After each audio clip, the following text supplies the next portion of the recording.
Bismillahirrahmanirrahim. Assalamualaikum warahmatullahi wabarakatuh.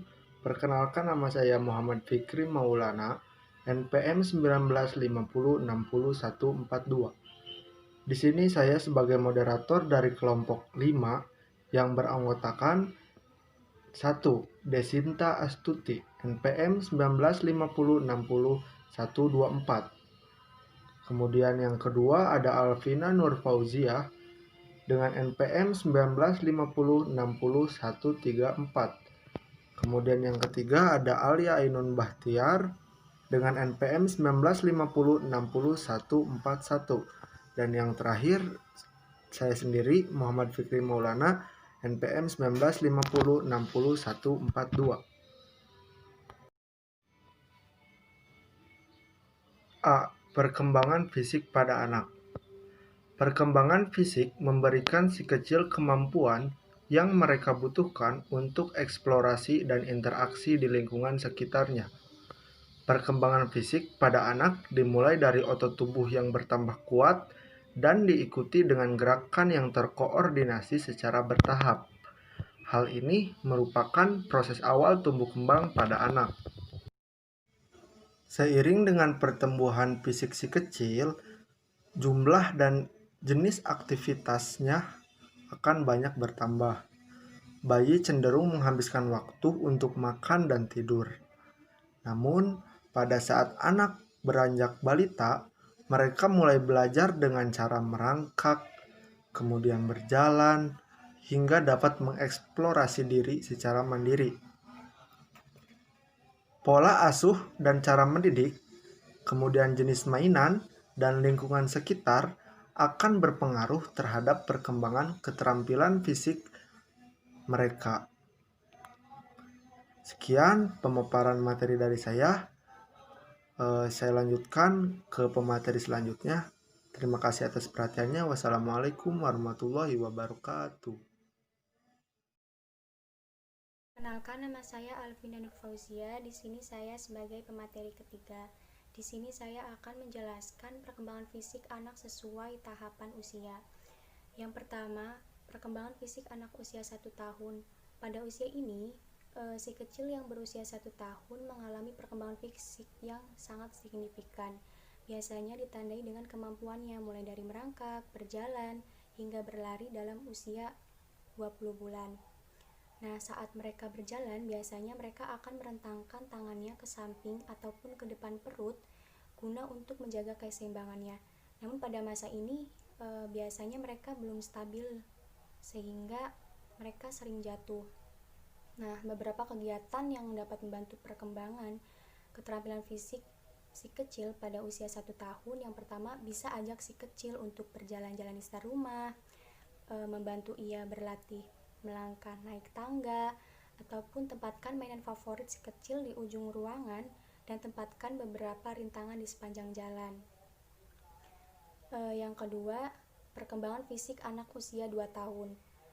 Pada usia ini, si kecil yang berumur 2 tahun biasanya mulai mengeksplorasi berbagai cara untuk berpindah dari satu tempat ke tempat yang lain, seperti berguling, merangkak, berjalan, berlari, berlompat, dan memanjat.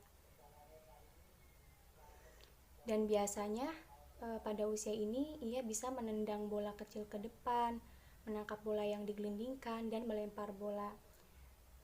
Dalam usia ini kita bisa mengambil kegiatan yang pertama, mainkan permainan mengejar si kecil dan berpura-pura untuk menangkapnya. Yang kedua, bicaralah dengan si kecil tentang binatang yang berbeda dan bagaimana mereka bergerak. Yang ketiga, duduklah di lantai berhadapan dengan si kecil dan gelindingkan bola secara bolak-balik. Yang ketiga ada perkembangan fisik anak usia 3 tahun. Biasanya si kecil yang berusia 3 tahun sudah menjadi lebih seimbang dan dapat bergerak dengan mantap. Dengan berkembangnya koordinasi otot si kecil, kini ia bisa menangkap bola besar dengan menggunakan 2 tangan. Sekarang ia juga bisa berjalan dalam satu garis lurus dan bergerak cepat melewati rintangan. Si kecil juga sudah dapat berjalan tanpa melihat ke arah kakinya dan dapat berjalan mundur perlahan. ada beberapa kegiatan yang dapat membantu perkembangan fisik pada usia 3 tahun. Yang pertama, letakkan hula hoop dekat dari si kecil dan dorong ia melempar bola ke dalam hula hoop tersebut. Yang kedua, ciptakan permainan berburu harta karun untuk si kecil dan tantang ia untuk menemukan semua benda yang tersembunyi. Yang ketiga, ada ayunkan tali perlahan ke lantai dan mintalah si kecil untuk melompatinya pada waktu yang tepat. Yang keempat, mintalah si kecil dan teman-temannya untuk duduk dalam lingkaran dan putar musik saat mereka mengoper bola kecil sesuai dengan ritme lagunya. Selanjutnya, yang keempat, ada perkembangan fisik anak usia 4 tahun. Si kecil yang berusia 4 tahun dapat terlibat dalam permainan dan aktivitas dalam jangka panjang. Biasanya pada usia 4 tahun ini anak sudah terampil mulai dari berjalan, memanjat, melompat, bahkan berlari dengan kencang. Ia juga mampu melempar, menangkap, menendang, dan memantulkan bola dengan baik. Sekarang ia sudah memahami konsep bergerak di ruangan tanpa menabrak benda ataupun orang, berdiri dengan satu kaki selama 5 detik ataupun lebih. Dan kini ia sehingga dengan kegiatan tersebut kini menjadi aktivitas yang bisa mereka selesaikan tanpa bantuan dari seorang ibu. Ada beberapa kegiatan yang dapat membantu perkembangan fisik si kecil pada usia 4 tahun. Yang pertama, lakukan jalan santai bersama keluarga. Yang kedua, bermain air di halaman belakang. Yang ketiga, buatlah rintangan di ruang tamu atau halaman belakang. Yang keempat, bermainlah dengan bola. Yang kelima, ada perkembangan fisik anak usia 5 tahun. Si kecil yang berusia 5 tahun biasanya memiliki banyak energi dan akan mencari permainan dan lingkungan yang aktif. Karena peningkatan kemampuan untuk menyeimbangkan dan mengkoordinasikan gerak yang membantu mereka untuk dapat mengendarai sepeda dengan bantuan roda, melakukan lompat tali dan memainkan bola dengan terampil. Mereka akan menunjukkan cara berjalan dan berlari yang sudah mantap, serta mampu untuk menentukan arah, kecepatan, dan kualitas gerakan mereka secara bervariasi.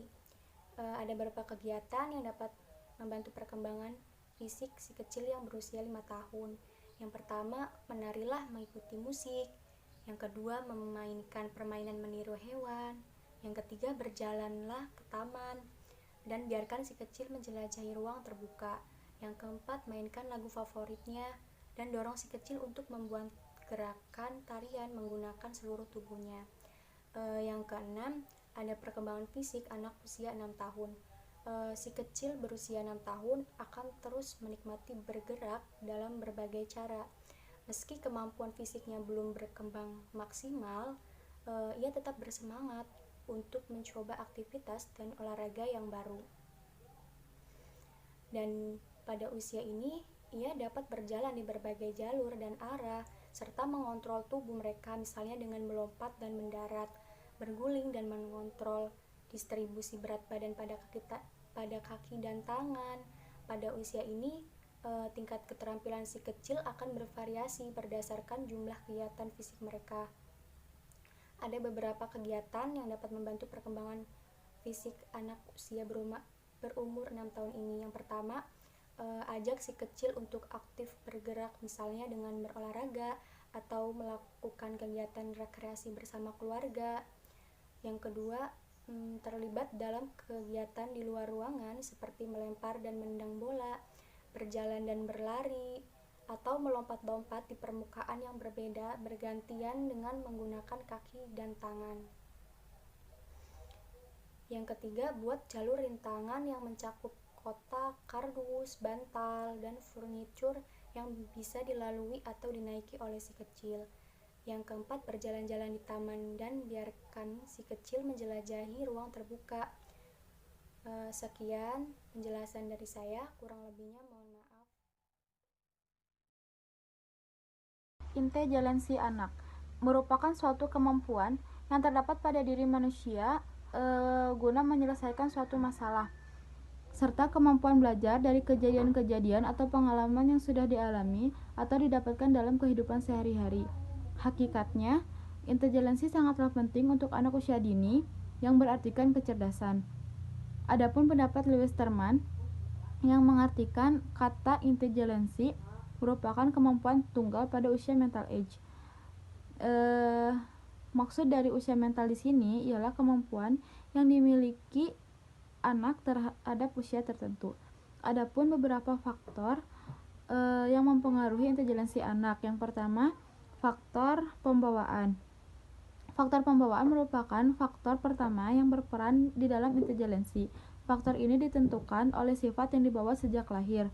Batas kesanggupan atau kecakapan seseorang di dalam memecahkan masalah antara lain ditentukan oleh faktor bawaan. Yang kedua, faktor minat dan pembawaan yang khas. Faktor minat ini mengarahkan perbuatan kepada suatu tujuan dan merupakan dorongan bagi perbuatan itu. Dalam diri manusia terdapat dorongan atau motif yang mendorong manusia untuk berinteraksi dengan dunia luas, sehingga apa yang diminati oleh manusia dapat memberikan dorongan untuk berbuat lebih giat dan lebih baik. Yang ketiga, ada faktor pembentukan.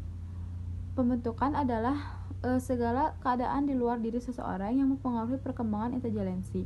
Di sini dapat dibedakan antara pembentukan sengaja seperti yang dilakukan di sekolah dan pembentukan tidak sengaja, misalnya pengaruh alam di sekitarnya. Yang keempat, faktor kematangan, di mana tiap organ dalam tubuh manusia mengalami pertumbuhan dan perkembangan. Mengalami pertumbuhan setiap organ manusia baik fisik maupun psikis. Dapat dikatakan telah matang jika ia telah tumbuh atau berkembang hingga mencapai kesanggupan menjalankan fungsinya masing-masing. Yang kelima, ada faktor kebebasan. Faktor kebebasan artinya manusia dapat memilih metode tertentu dalam memecahkan masalah yang dihadapi. Di samping kebebasan memilih metode, juga bebas dalam memilih masalah yang sesuai dengan kebutuhannya. Implikasi pada pembelajaran. Manusia pada umumnya berkembang sesuai tahapan-tahapannya. Perkembangan tersebut dimulai sejak masa konsepsi hingga akhir hayat. Ketika individu memasuki usia sekolah, yakni antara 7 sampai 12 tahun, individu yang dimaksud sudah dapat disebut sebagai peserta didik yang akan berhubungan dengan proses pembelajaran dalam sistem pendidikan. Cara pembelajaran yang diharapkan harus sesuai dengan tahapan perkembangan anak, yakni memiliki referensi sebagai berikut. Yang pertama, programnya disusun secara fleksibel dan tidak kaku serta memperhatikan perbedaan individu anak. Yang kedua, tidak dilakukan secara menonton, tetapi ditampilkan secara variatif melalui banyak aktivitas. Lalu yang ketiga, penggunaan berbagai media dan sumber belajar sehingga memungkinkan anak terlibat secara penuh dengan menggunakan sebagai proses perkembangannya. Lalu ada aspek-aspek perkembangan peserta didik yang berimplikasi terhadap penyelenggaraan pendidikan akan diuraikan antara lain. Yang pertama, implikasi perkembangan biologis dan perseptual. Secara fisik, anak usia sekolah dasar memiliki fitur yang berbeda dengan kondisi fisik sebelum dan sesudahnya. Ciri perkembangan fisik ini perlu diwujudkan karena akan memiliki implikasi tertentu bagi penyelenggaraan pendidikan. Anak-anak usia sekolah sudah mampu mempelajari anak usia sebelumnya. Kondisi demikian membuat anak SD dapat memberikan perhatian yang lebih lama terhadap kegiatan pembelajaran yang sedang berlangsung. Namun, perlu diingat bahwa kondisi fisik tersebut masih jauh dari matang dan terus berkembang. Fisik mereka masih memerlukan banyak kemampuan untuk meningkatkan keterampilan motorik dan memenuhi kebutuhan. Oleh karena itu, prinsip-prinsip pendidikan yang penting bagi anak usia sekolah dasar yaitu mereka harus terlibat dalam kegiatan aktif pasif. Meskipun tidak sepesat masa usia dini, perkembangan biologis maupun anak perseptual berkelanjutan, pemahaman tentang fakta perkembangan akhirnya membawa beberapa implikasi bagi penyelenggaraan pendidikan di sekolah dasar. Implikasi yang dimaksud khususnya berkenan dengan penyelenggaraan pembelajaran secara umum, pemeliharaan kesehatan dan nutrisi anak, pendidikan jasmani dan kesehatan, serta tata lingkungan dan kebiasaan berperilaku sehat. Lalu selanjutnya yang kedua, implikasi perkembangan intelektual. Perkembangan intelektual eratnya dengan potensi otak manusia, menurut Widya Smadi 2010 halaman 55. Potensi otak manusia hanya tampak 8% sebagai pikiran sadar, sedangkan sisanya 92% disebut alam bawah sadar. Dari penjelasan tersebut dapat kita ketahui bahwa potensi otak manusia yang berkaitan dengan perkembangan intelektual hanya memuat 8% saja. Untuk itu, perkembangan intelektual pada peserta didik perlu dikembangkan. Teori Piaget banyak digunakan dalam praktik pendidikan atau proses pembelajaran.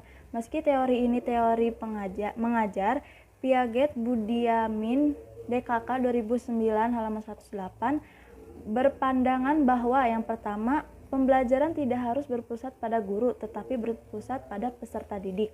Yang kedua, materi yang dipelajari harus menantang dan menarik minat belajar peserta didik. Lalu yang ketiga, pendidik dan peserta didik harus sama-sama terlibat dalam proses pembelajaran. Yang keempat, urutan bahan dan metode pembelajaran harus menjadi perhatian utama karena akan sulit diterapkan oleh peserta didik jika urutannya loncat-loncat. Yang kelima, guru harus mengikuti perkembangan peserta didik dalam melakukan stimulasi pembelajaran. Dan yang terakhir, pembelajaran dikembangkannya dibantu dengan benda-benda konkret pada anak sekolah dasar kelas awal.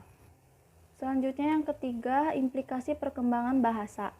Bahasa merupakan alat untuk berkomunikasi dengan orang lain. Pada bahasa yang dikenal sebagai alat komunikasi tidak hanya berupa bicara, melainkan juga dapat diwujudkan dengan tanda-tanda tangan atau anggota tubuh lainnya yang memiliki aturan sendiri. Budiman DKK tahun 2009 halaman 117 memaparkan implikasi perkembangan bahasa pada peserta didik. Yang pertama, apabila kegiatan pembelajaran yang diciptakan efektif, maka perkembangan bahasa peserta didik dapat belajar secara optimal. Mampu menjalankan kegiatan pembelajaran kurang efektif, maka dapat diprediksi bahwa perkembangan bahasa peserta didik akan mengalami hambatan. Lalu yang kedua, bahasa adalah alat komunikasi yang paling efektif dalam pergaulan sosial. Jika ingin menghasilkan pembelajaran yang efektif untuk mendapatkan hasil pendidikan yang optimal, maka sangat diperlukan bahasa yang komunikatif dan memungkinkan peserta didik yang terlibat dalam interaksi pembelajaran dapat berperan aktif dan produktif. Yang ketiga, meskipun umumnya anak SD memiliki kemampuan yang berbeda-beda, namun mempersembahkan lingkungan yang kondusif bagi perkembangan bahasa sejak dini sangat diperlukan. Yang keempat, ada implikasi perkembangan kreativitas. Secara umum, kreativitas dapat diartikan sebagai kemampuan berpikir dan berpikir tentang sesuatu yang baru dan tidak bisa menghasilkan solusi yang unik terhadap sebagai masalah.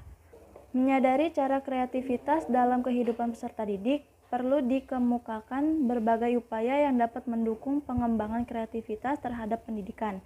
Namun, dalam hal ini, kreativitas ingat sesuatu yang disampaikan kepada peserta didik, melainkan hanya memungkinkan untuk dapat dimunculkan. Oleh sebab itu, Trivenger mengemukakan sejumlah pengalaman belajar yang dapat dikembangkan oleh pendidik agar mampu mendorong kreativitas peserta didik. Khususnya dalam proses pembelajaran, hal tersebut antara guru lain diharapkan dapat menyajikan materi pembelajaran, menyiapkan berbagai media, menggunakan pendekatan pembelajaran yang memungkinkan peserta didik sebagai subjek dari objek pembelajaran, serta evaluasi yang tepat sehingga mampu mendukung pengembangan kreativitas peserta didik. Yang terakhir, yang kelima, ada implikasi perkembangan sosial. Manusia menurut pembawaannya adalah makhluk sosial. Sejak pertumbuhan bayi sudah masuk ke dalam masyarakat kecil yang dibuat keluarga. Ketika kecil, anak-anak mulanya hanya mempunyai hak saja. Di dalam rumah tangga, ia mempunyai hak untuk memelihara dan dilindungi oleh orang tua. Namun, lama-kelamaan keadaan itu berubah. Anak-anak yang pada mulanya hanya mempunyai hak saja, berangsur-angsur mempunyai kewajiban. Berkat perkembangan sosial, seorang anak dapat menyesuaikan diri dengan kelompok teman sebaya maupun dengan lingkungan masyarakat sekitar. Dalam proses belajar di sekolah, kematangan perkembangan sosial ini dapat dimanfaatkan oleh pendidik dengan memberikan tugas-tugas kelompok, baik yang membutuhkan tenaga fisik maupun pikiran. Tugas kelompok ini harus memberikan kesempatan kepada setiap peserta didik untuk menunjukkan prestasinya, tetapi juga diarahkan untuk mencapai tujuan bersama. Dengan melaksanakan tugas kelompok, peserta didik dapat belajar tentang kebiasaan dalam bekerja sama, saling menghormati, dan bertanggung jawab. Terima kasih.